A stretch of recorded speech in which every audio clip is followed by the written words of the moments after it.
So once in a while in our lives, there are those people that really they're our heroes, right? And they might be real people in our lives. They might be people that we see, real people that we see out in the world.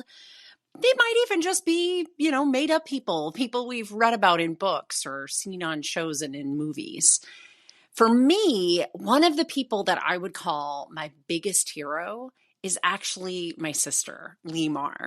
And I had a chance just the other day to be sitting down at coffee with her, and I talked her into joining me on the podcast. So today, I really just want to introduce you to why she's so important to me, what the big deal is for me as far as this person. But you're going to get some of her really wonderful wisdom as well, which is really what I wanted this podcast to be about. So she's my big sister, but I wanted to kind of lend my hero big sister to you. So keep listening.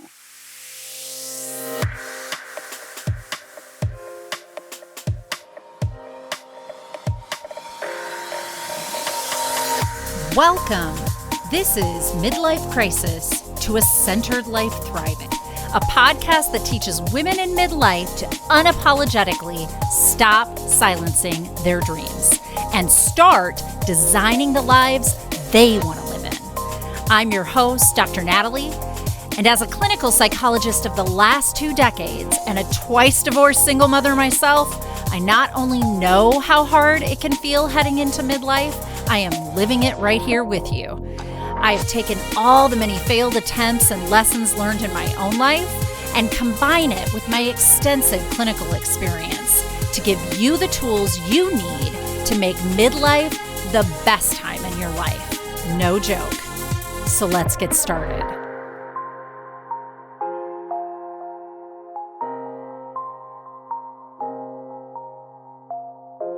Do you have any thoughts on what you want to talk about today?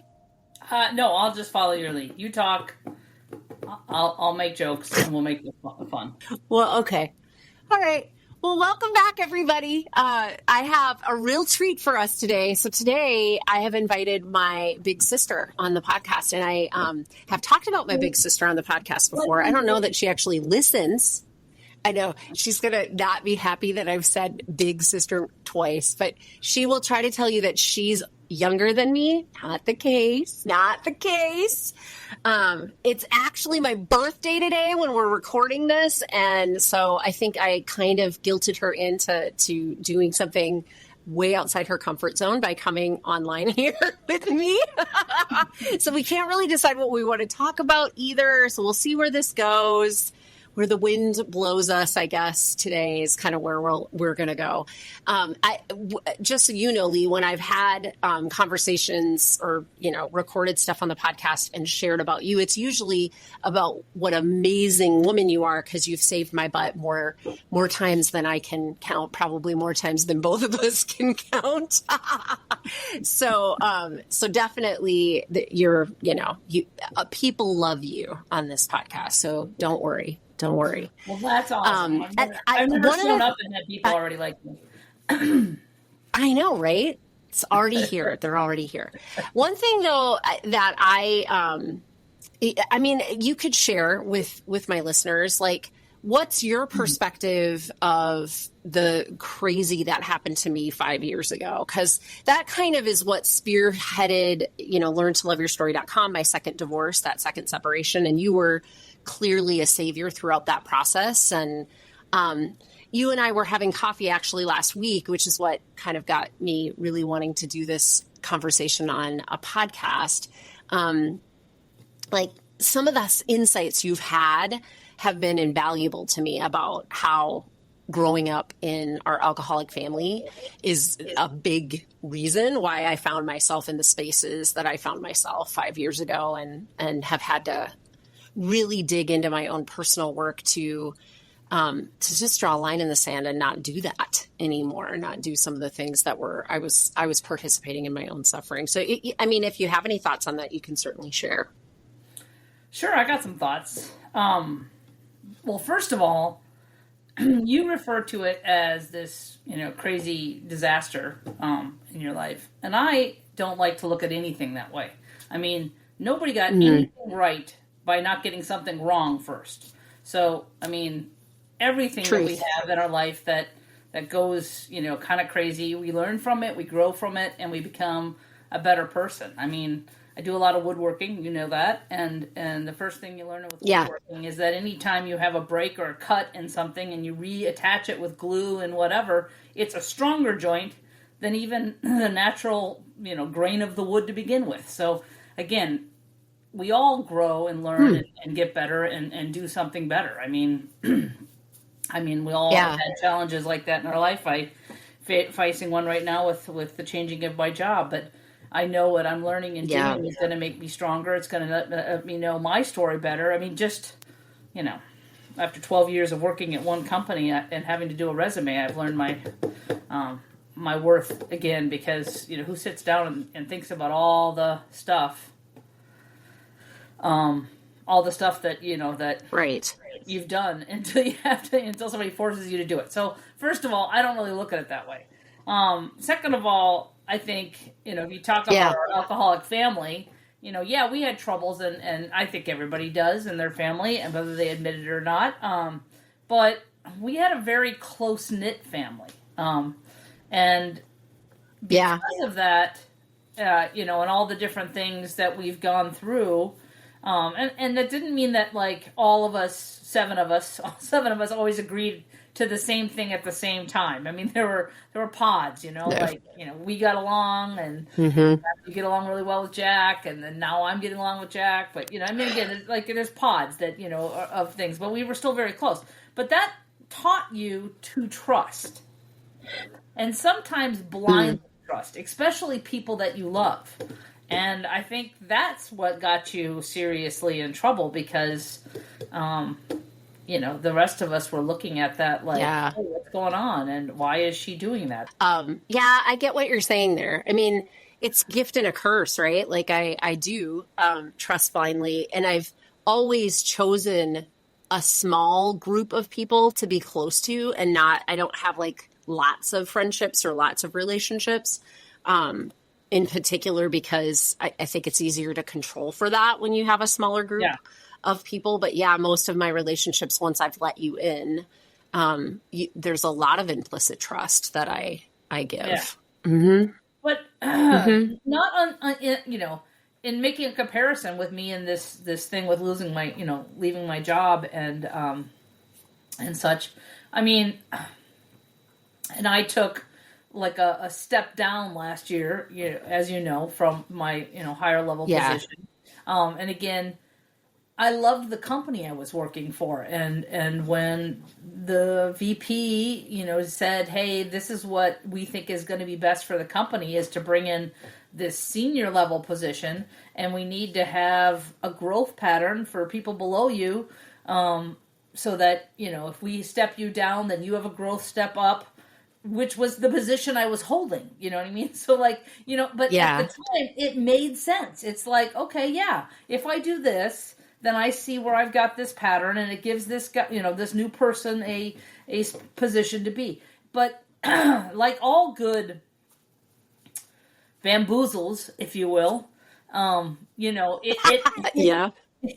it's not really a lie. I mean, it's true. So I can't say that it's, it's a good lie. It's just it's a way of restructuring it to make you feel like, oh yeah, this is a good option for me. This is going to give me this. And then, when 25 other, job tasks come at you and you're like, oh my God, I'm so busy, I can't, see my family. You're like, oh no, this is good for me though, because I have this pattern and I have this growth that I can do. And if I show that I can do this and I take on all this extra work, then I'm going to really stand out and be amazing. So those are all things that, you take on. Now that's in my job, but the same thing happens in a relationship, like, hey, honey, the best thing for us to do right now is to buy this and then do this, this, and this, because this is what's going to help us, build our credit or, get to where we want to be in life or do whatever. And when you're in the middle of it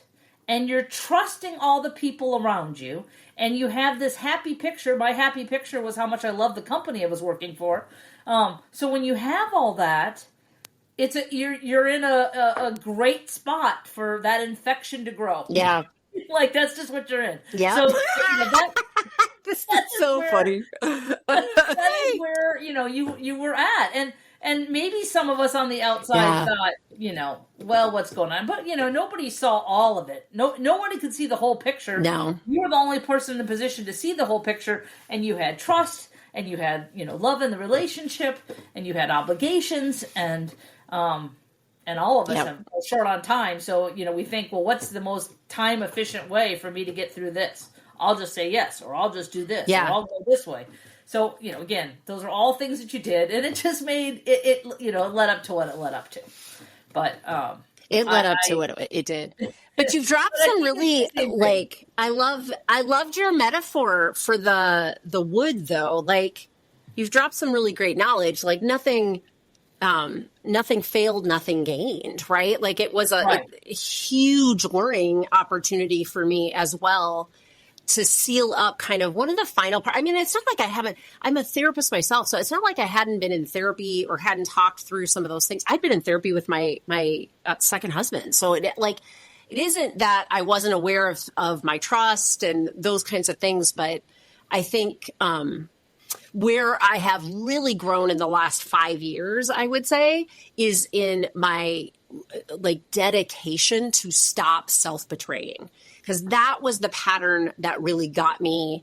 Like, I believed some of it I didn't believe, but I kind of left time for, well, it'll get better. We'll figure it out at some point. And that was a self-betrayal. And I won't do that. Yeah. Certainly not wittingly. I probably still do it unwittingly, as we all do. But I think that was really one of the things I saw, and what I learned as I've, because I'm a nerd. And so then I look into the research. What I've learned as I've looked into midlife women, Gen X women in particular, is that we do have a tendency to do that because it's a glorified selfless thing to do, is to kind of put something about this doesn't feel right for me, but I'll put that aside because the better good is this, right, on this side.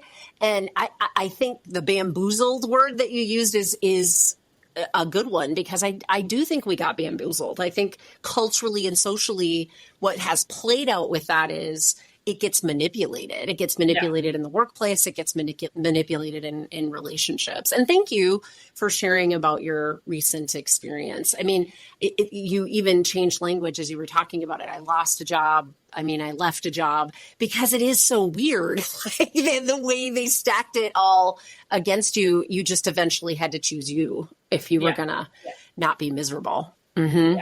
Yeah. Well, and again, I don't think I don't want to say that, because it's not that I was miserable. I really enjoy what I do.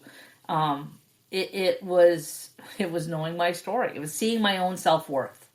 And I could see, even in the new people that they brought in, that there was, that they were growing themselves by changing jobs and doing all that. And I had a little of that old school feel of, hang on to the job you have for as long as you possibly can. Maybe that is something I grabbed from our parents or whatever, who did pretty much the same thing, their whole life. But totally.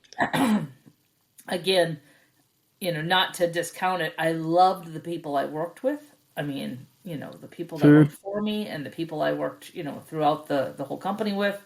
I loved the work, and I loved the brand and what it was, who it was, and how it it included everybody and what it did. The health benefits, the whole bit. I mean, there was everything about that I liked. Yeah. And so again, my decision to move on was that the next step was another step back, and maybe again, had I wanted to listen to the story more, it could have been explained to me as to how this was improving everything. But sometimes you just have to stand up and say, no, I got to know my own worth. I mean, I know that I can do that. And again, sitting down and writing a resume is something we should all do.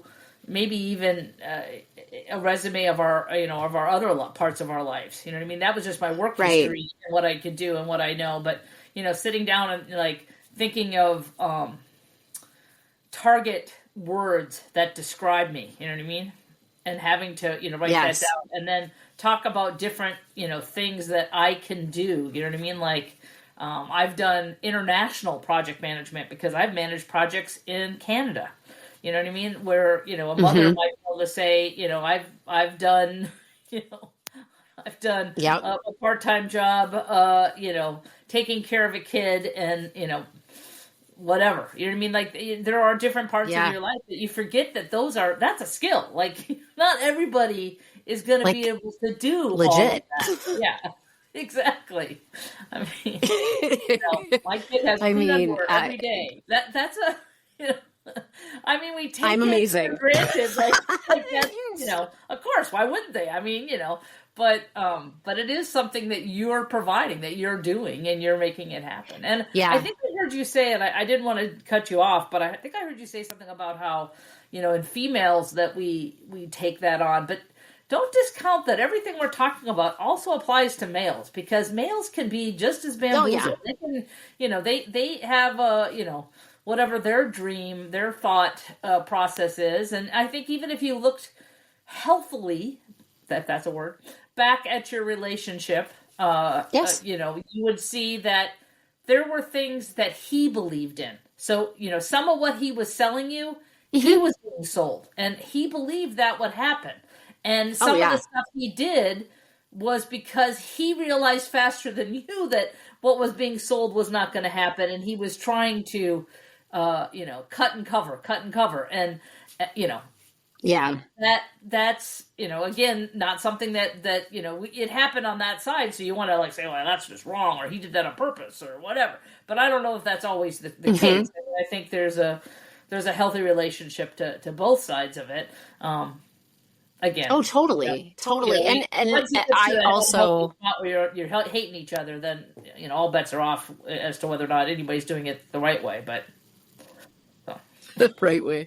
No, and I've co-parented for 20 years, 21, I guess, if you think that your child starts at 0, with another, my first ex-husband. And so I have a very specific way that I show up in a divorced family as well. It's really important to me to kind of, still look at the good side of things, right? It's not like that. And I hopefully am not such a poor judge of character that there wasn't some things that I was invited into that relationship originally with. And I agree. I think that he also believed some of the things, and he just had a different vantage point to see that when it was crumbling faster than I did. But it's important to me not to, actually, what I would say is this. What's important to me with learntoloveyourstory.com is to get away from some of that, what I would describe in psychology as blame shifting, because it's a useless task. It really is a useless task of sitting in your misery. So for your example of your experience, you could be way more focused on the people who were bamboozling you and being mad about that, instead of seeing, the opportunity of, I just got to sit down and look at how amazing I am. My resume is actually pretty awesome when you think about it. And there's those other parts that I didn't even put in there, and I did all of this and my kid had clean underwear every day that also are true and contribute to, my confidence in myself. I'm going to be able to handle this and be able to pivot at this stage in my life. It's really important to me to help women. So my podcast is focused on midlife women. That's not that I don't think these things happen to men, but my passion is to help women see their part in it, because that's where their power is. You can't switch what you've done that hasn't worked for you up until this point, unless you're looking at the pieces of it that you participated in your suffering and then pivoting and creating new empowered decisions that better serve you. So for me, it's always been about, were there things on both sides in my last marriage? Absolutely. And it was a complete surprise to me when it blew up in the fashion that it did. Maybe not to other people in my life, but it was still to me. And that was what I wanted to zone in on, is like, I never want to be in a position where I feel that caught off guard. And where other people had different narratives about me through the dissolution of that marriage, that I was like, who are you talking about? Like, what do you mean I didn't know that? And I didn't know this. And I seemed like, just somebody that's very naive, which it's not in alignment with who I really am. Yeah. So I just wanted to kind of like draw that line in the sand and learn how I got myself there, and then teach myself how to get out of it. And now I want to teach other people similarly. And I don't think it's just divorces. I think that midlife it throws these really significant life transitions at us, and we're going to have to figure our ways out of it. And what we're noticing is we don't have as many margins anymore. Like, there's just not a lot of extra energy to put towards anything. Yeah. And B, like, a lot of the stuff that we've done until this point is just not going to cut it. It's kind of what got us there. So I want to help people kind of have that self-awareness of how to pivot through that. Mm-hmm. No, I agree. There's a quote I have on my, it's a hand, whatever, I wrote it. It's from a movie. Because so many things I do are from movies. I'm a movie lover. Anyway, I know you love movies. It's a great one that I look at it quite often. So I actually have it written down, and I on a piece of paper on my desk, because it reminds me of how much I'm in control of all my situations. Anyways, it says, a person doesn't drown because they fall into the water. They drown because they stay submerged in it. And for me, interesting. It just it reminds me that, like, when I'm feeling, that anger or that whatever, I'm staying submerged in the situation. I'm in that, there's no sense in drowning myself in that. Like, if I really feel like I'm drowning because of that, it's because I've overwhelmed myself with all these things, and I'm staying that way. So what can I cut? What can I move? What can I get forward? And it's just something I go back and I look at it. I looked at it even when, I was, I don't know, whatever. Multiple times, I feel like I've gone back to that to just remind myself that Yeah. I got to get myself stepped out of this. And sometimes, it's a big step. Sometimes it's just, I'm drowning at work, and what's going on, and why do I feel like I can't get up in the morning because I've lost that, I love my job feel, and it's more like, oh my God, I have to go to work and I got to get this stuff done. And that's me drowning in it. And I have to find, how can I separate it out? And sometimes it's easy, and sometimes it's like, no, you can't. But if I'm aware of it, at least I can start to find, spots where I can make changes to it. Yeah, absolutely. So what is it about you that's similar to the wood grain metaphor that you shared with us? Like, what do you think it is that taught you that kind of a resiliency? Because that's really what I would describe that as. It's like, when I'm in the hot water or the deep water, I'm going to be looking at what my life rafts are, not at, concentrating on how much I'm drowning in that moment, because that's not helpful. I mean, how did you come about those kind of resiliency skills, would you say? I don't know. I mean, I certainly have had my share of in my young life of things that went totally horribly wrong, and again,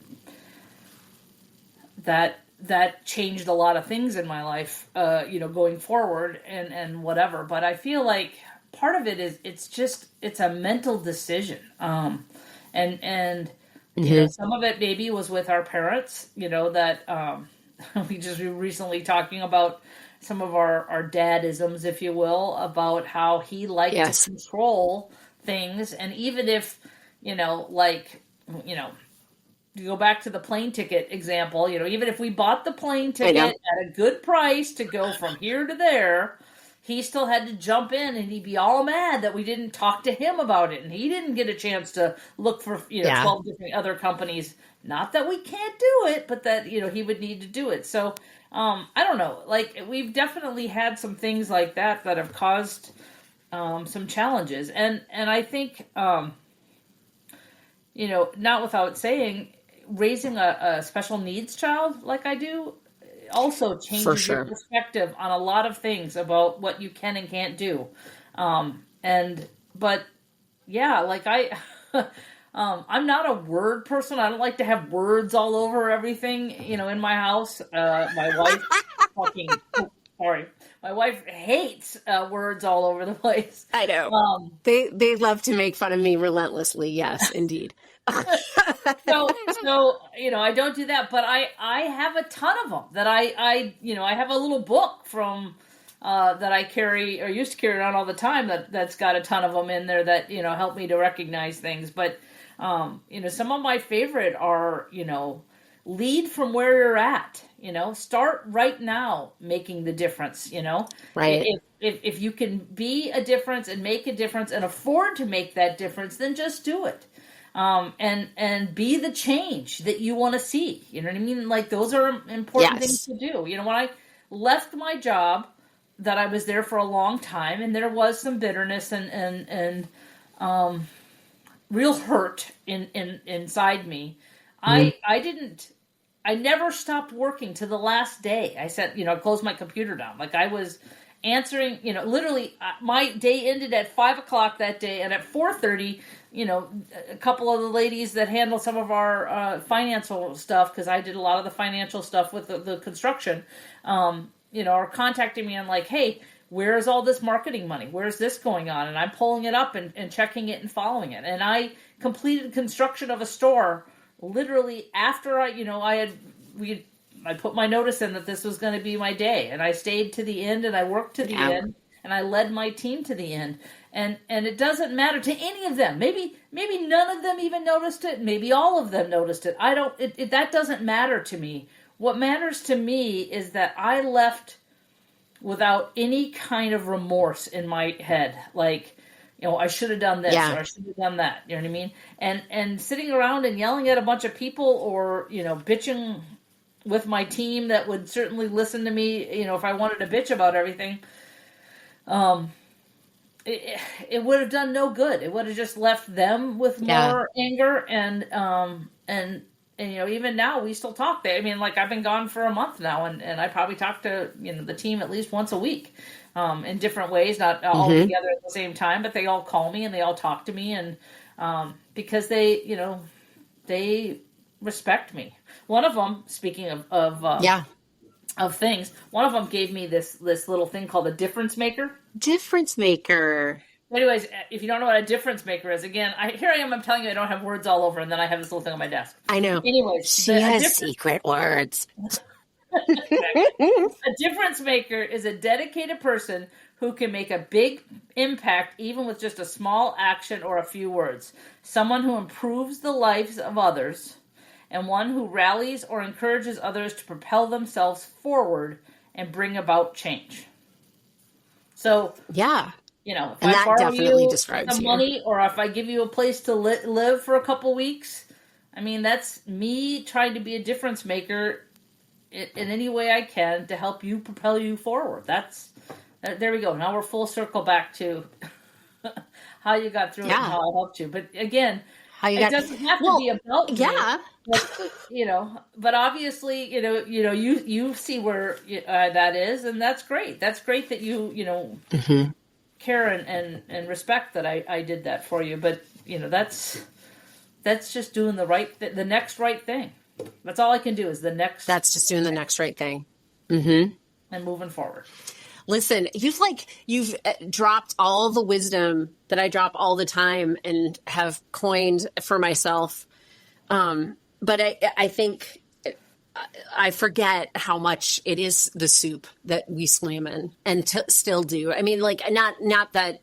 So there's 5 siblings, 2 parents in our family system. And, like, not all, I don't know, the 5 of us you wouldn't necessarily put in the same room together, but there are a lot of things that we have in common. And I forget, just listening to you talk, I'm like, oh yeah. I say the next right thing all the time. I talk about that concept all the time because I mean, it's also from AA. So that probably, both of us got familiar with it somehow that way, but it is such a powerful strategy to anchor back to your own values. And it's such a beautiful, well, you really just described like working until the very last minute at your job, doing all the things, not sloughing off for a few weeks after you put in notice, but actually doing all the things. I think it's such a beautiful description of that's a form of self-care for you because it's in alignment with who you are as a person. And it's important to you to show up as the best version of yourself.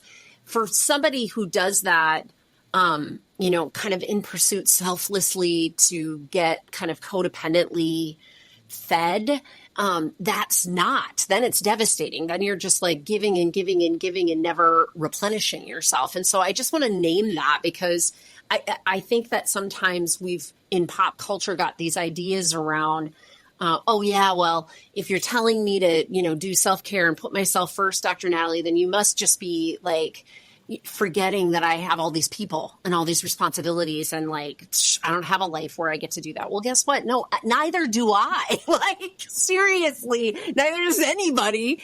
And nor would I ever teach a woman in midlife, I want you to put yourself first and kind of just forget everybody else. That's not what I talk about. What I talk about is I want you to come at it way different than you always have. If you want to put in till the very last minute in a job that you're, stepping away from and going to the next thing in your life because it makes you feel good as a person, do it. That is an amazing kind of self-care, but don't do it if you're doing it because it's kind of how you're hustling for worth till the very end to see if somebody will finally notice and see your value. That is devastating for most anybody that goes down that kind of a pathway. So it's just a really beautiful example of that, I think. Yeah. Thank you for sharing.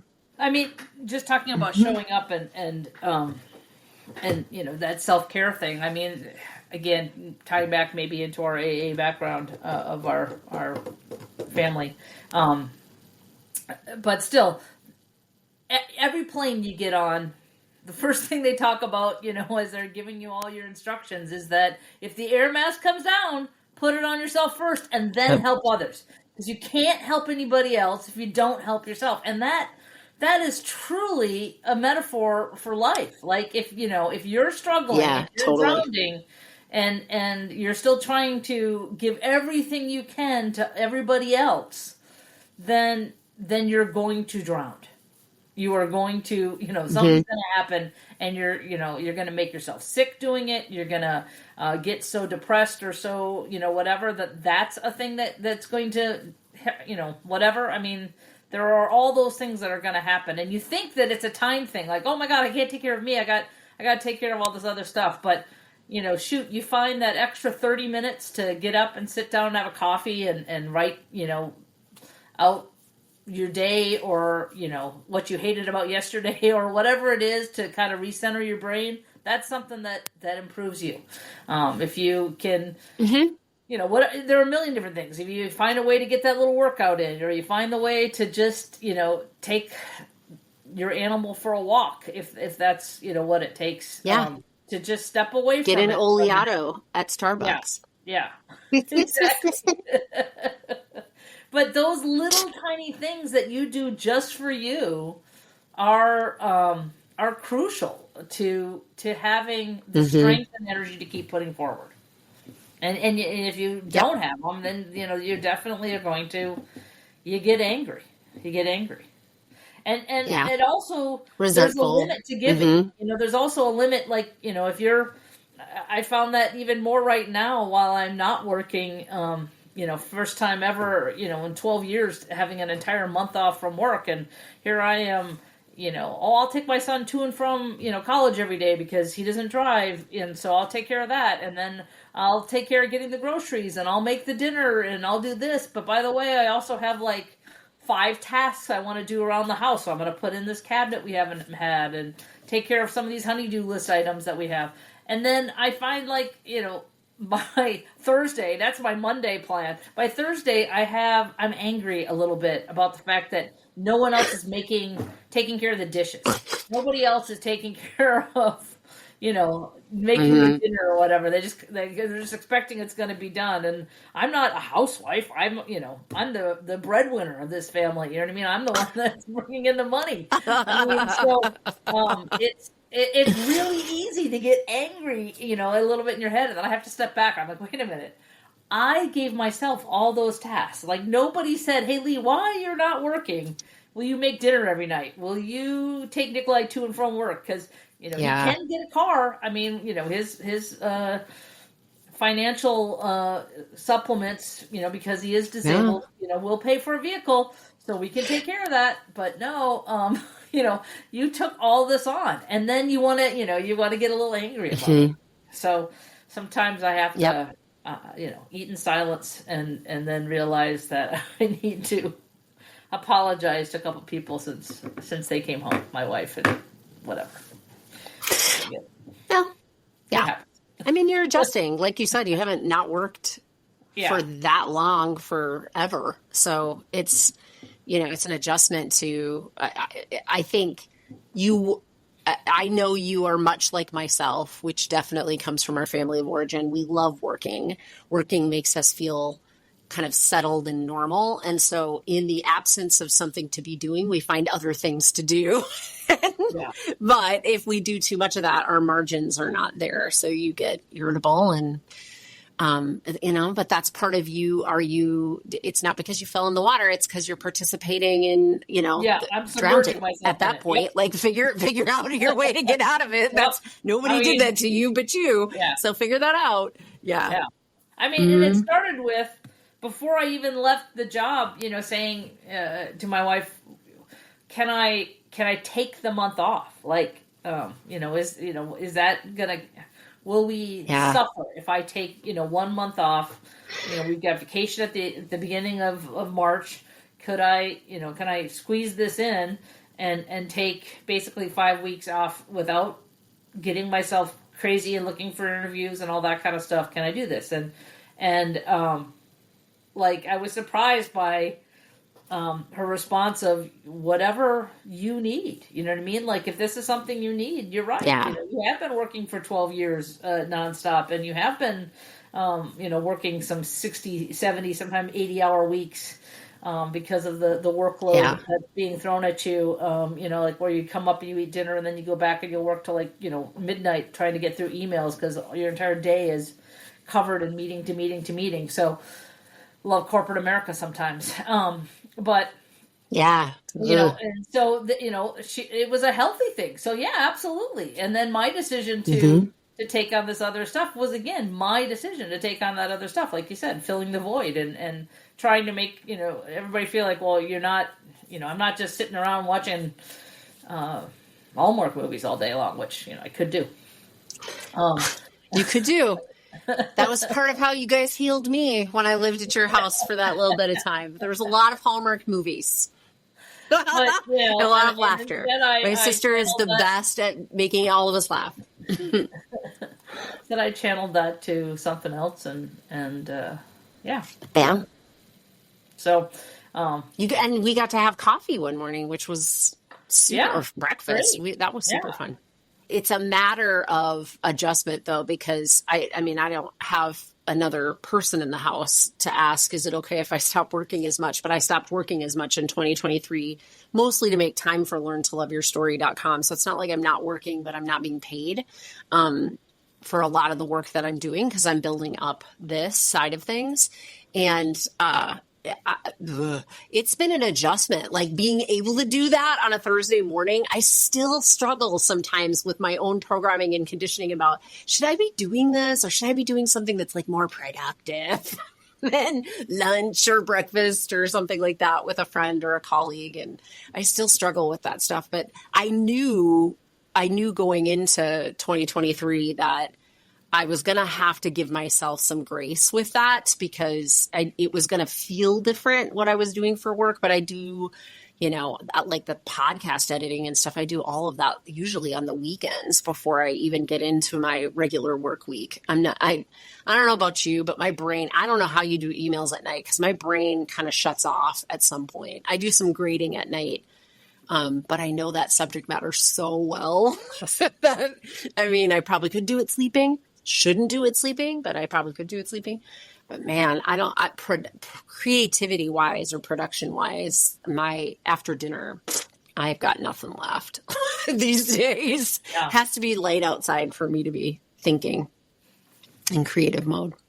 Well, I didn't ask you my first question that I ask on I can't believe I forgot this, but my first question is tell us your story, but you kind of have throughout the time. One of the questions though I usually end with is if there was somebody in midlife, friend, whatever, one of my listeners that's kind of in one of these stuck points and doesn't know what to do, what's the advice that you usually give people in that space? Like what's their next right thing, do you think? Well, that's again, it's always per person and what's going on in their life, but I think we've discussed some of the main things. First, what do you need? What do I need? Is when I'm stuck, First, it is knowing yourself and figuring out what it is that you need to do to feel better.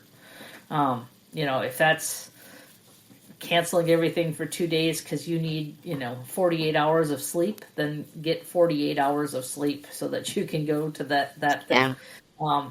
And don't discount the lack of sugar in your body. Don't get me wrong, I do a lot of sugar, so I'm not saying that. But again, there are also other, things, reduction of caffeine and those kind of things that sometimes help to make us sluggish. And we think that they're propelling us, to give us that energy. But sometimes just a detoxification of that kind of stuff can give you another lift of energy and help you to feel more productive and more, that there's things to do. I also sometimes just need at least one clean space. You know what I mean? I can be a bit of a slob, and my family is a bit of pack rats. Seriously, my son's of an age that all stuffed animals should be put away, and yet he still insists that there's at least 8 of them that he has to have in his room. Anyways, but the point is, sometimes when I get to that low point, I just need a clean space. First thing I did when I left my job was I remodeled my office. I needed a new... I know. I love the wallpaper. Yeah. The wallpaper behind you. Looks like it's so cool. Wall, but it's wallpaper. And awesome. But changing the paint, changing the wallpaper, changing some of those kind of things, it gives you a new, fresh feel when you walk into the room, and then you re-owned your space. You know what I mean? Sometimes just having too many dishes sitting on the countertop because I haven't run the dishwasher in a couple of days, or whatever it is. A clean space, clean head, sleep. Those are sometimes the essentials to get myself ready to move. And then it's, what's the next thing? Again, sometimes you have to say it out loud. What is the next right thing? You know what I mean? What is the next thing that I can do that I haven't done that could start to make a difference? And a lot of it starts with you starting to feel healthy in your head. That's exercise, that's food, that's, talking to family members or whoever, can make you feel good about yourself, whoever you can laugh with. I'm sarcastic as heck, but sometimes if I get out there and get somebody to laugh with me, at me, whatever, it makes a difference just to help me clear my head of some of the stuff that, the negative talk in your head. I'll say this, when I left that company, and again, I did work there for 12 years, so it was a long time, but the amount of people who showed up for this 30-minute little farewell thing to say, and I mean, some of them were crying because I was leaving, and Aww. these are not people that I worked with on a daily basis. And even they put up there's a kudos board. It's a website thing that you can go to. Anyways, they did one of those things for me, and what people put in there was like, oh my God, I had no idea I had touched and impacted so many lives.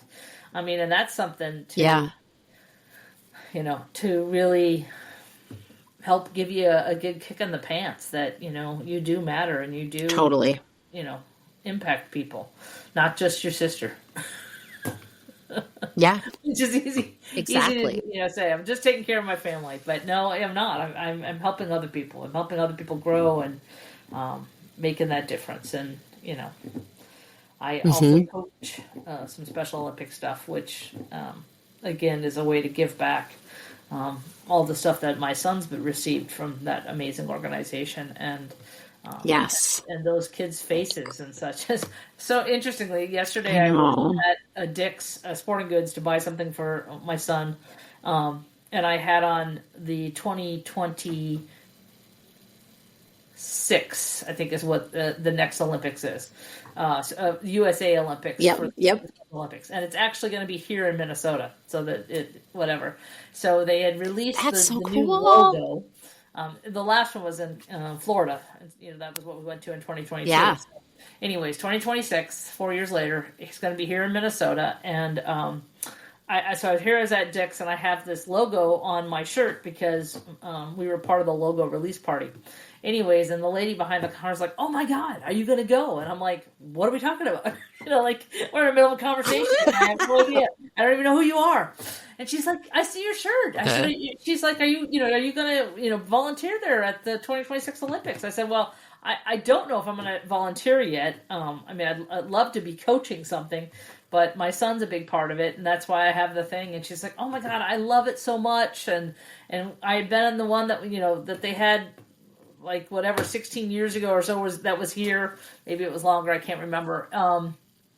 And she's like, "I'm really hoping that I can be like, like a dorm something or other." I've actually learned, she said, how to say thank you and hello in like 16 different languages because, so many different groups. And I mean, so cool. Like, I mean, she's bettering herself and she's excited about being able to volunteer and help, these athletes. And so again, that's something to get up with and whatever. Mm-hmm. Thank you, though. It's such a beautiful sentiment that you're really talking about. If you're stuck, take care of you first. Like, just go in, and that'll look different no matter who we are. But if you're not cared for, it would be almost impossible to figure out what that next right step is anyway, to be honest. I think, when you're in a downward spiral, you're likely to be grasping at straws that are not good for you either. So that's a really significant first step, is to make sure you're cared for. Even like your body is cared for, watch what you're eating, make sure you're sleeping, that kind of thing. Like that's huge. Definitely. Yeah. Mm-hmm. Awesome. Thank you again for being on. I know that you were like, what? And you have to do video? You want video of me? I'm like, yeah, I do both. We have one, YouTube optimizes their podcast. So one of my channels is on YouTube, but then I'm on Spotify and Apple Podcasts, and I don't know, a whole handful of others that Spotify will go out to. So yeah, but I appreciate you on so many levels, Leigh. You have no idea what a significant person you are in my life. And I don't say that enough. And I love you to pieces, but thank you. And happy birthday. So I really appreciate your being on. Thank you. I'm excited. I actually have already had like 4 or 5 texts this morning. It's a good year. Huh? I said, and I'm excited for my older sister. You knew it was coming. At some point, she was going to say it. And I am not her older sister. Not my oldest. But that's okay. We're both within, range. At this point, I don't know, you add years, but it all feels the same. The bodies are not keeping up with the minds. I don't like that part of this age range, but when my body starts to do things and I'm like, what? Like I used to just do all of this. Why are we going kaput? That makes no sense. Like walking downstairs. But I guess it does. Yeah. It's troublesome. Just so you know, your niece, my daughter, made me breakfast this morning and walked it all the way upstairs with a little hot tea. She was so proud of herself. It was the cutest thing ever. Awesome. So it's been a wonderful birthday, and it's only 10 o'clock. I'm so excited. I know. Balloons and everything. I know. Awesome. Well, thank you, Leigh. And thank you, listeners, for letting me indulge myself by having my sister on my own podcast. I mean, what's the use of having your own podcast if you can't? And just know, like, wherever you are, you can lead from there. She's given us some really great tidbits of wisdom. You can see why I love her so much. So make sure that you're stepping into your centered life thriving. Are you on my mailing list yet? Because if you're not, you really should be. You want to join at learntoloveyourstory.com. If you scroll down, I'm giving away a freebie for you. Honestly, you know what it is? A free course. I sell online courses, but this is a course just for you. And it's about freeing yourself, letting go of what others' expectations and ideas are for you. You know, that nagging self-doubt in your head, it's usually fueled by your consideration of what others think of you over your consideration of what you think of you. And so I teach you in my video all about what is underlying that kind of self-doubt and how to get out of that conundrum. And I give you a workbook that goes with it that helps you to build the skill sets that you're going to need for that. So please make sure you're on my mailing list, because at the least, you're going to get a free gift. And at the most, you're going to hear about all the things that we're doing on Midlife Crisis to a Centered Life Thriving and LearnToLoveYourStory.com. And you don't want to be missing out on any of the new things that'll be coming your way.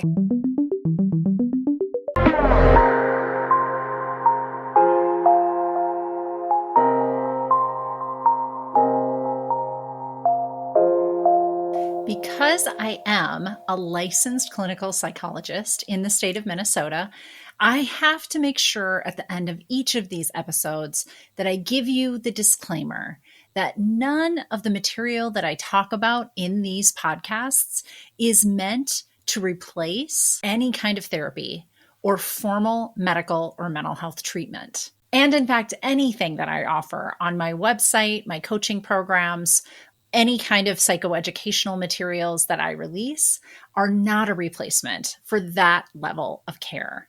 So just take that into account when you listen. This is information for you, and hopefully you find it of value, both as an educational tool and for your entertainment. And I also want to mention that if anyone you know is in a mental health crisis, needs additional help, I always include these 2 crisis resources. They're available to anybody. Pick up the phone and dial 988 for the National Suicide Prevention Lifeline. And you can always visit their website at suicidepreventionlifeline.org. Additionally, there's actually a crisis text line. So if you're not somebody that likes to pick up the phone, text HOME, home, to 741-741. to the crisis text line. And you can find them online at crisistextline.org. Thank you for listening to my podcast, and I hope that you like and follow me wherever you get your podcasts, and maybe consider leaving me a review. It always helps me to keep this podcast relevant when I know what you want to hear about.